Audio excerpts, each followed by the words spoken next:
क्या कोई राजा अपनी स्वतंत्रता एवं सम्मान की रक्षा के लिए राजमहल छोड़कर जंगल में रह सकता है?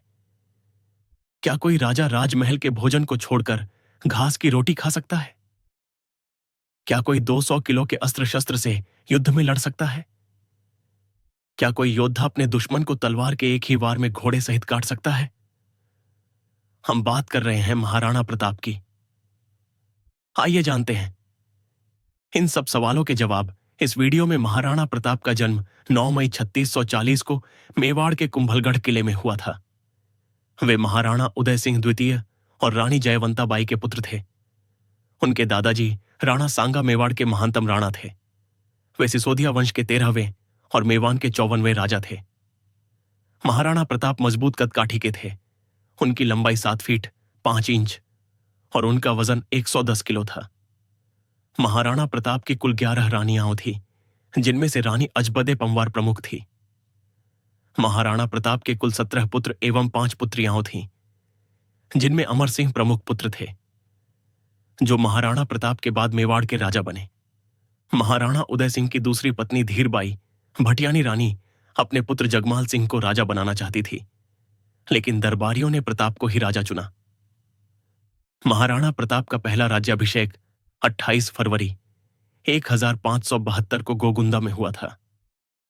बाद में विधिवत राज्याभिषेक 1572 में ही कुंभलगढ़ दुर्ग में हुआ।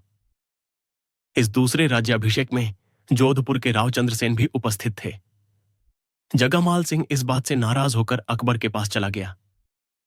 महाराणा प्रताप के राजगढ़ी संभालने के समय मारवाड़ की स्थिति ठीक नहीं थी, क्योंकि अधिकतर राजा अकबर के अधीनता स्वीकार कर चुके थे और अकबर ने महाराणा प्रताप को बिना युद्ध किए अपने अधीन करना चाहा।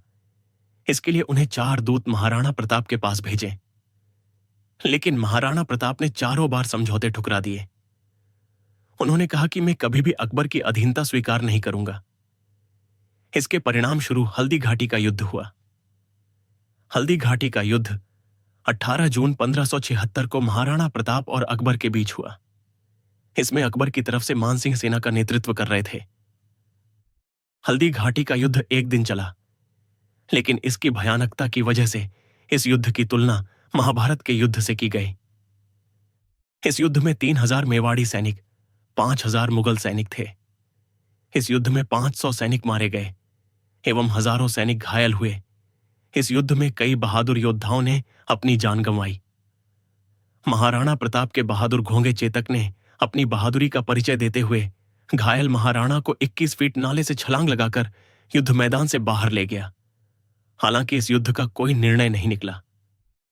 इस युद्ध में न तो महाराणा प्रताप हारे थे और न ही अकबर जीता था, लेकिन मुगलों को महाराणा की शक्ति का एहसास हो चुका था। युद्ध के बाद महाराणा प्रताप वापस जंगलों की तरफ चले जाते हैं और मुगलों के खिलाफ संघर्ष जारी रखते हैं। जंगलों में रहने के दौरान महाराणा प्रताप ने बहुत मुश्किल समय गुजारा। उन्होंने अपने परिवार के साथ घास की रोटियां भी खाई, लेकिन अकबर के अधीनता स्वीकार नहीं की। इसके पश्चात महाराणा प्रताप है मुगलों के खिलाफ छापेमारी युद्ध जारी रखा।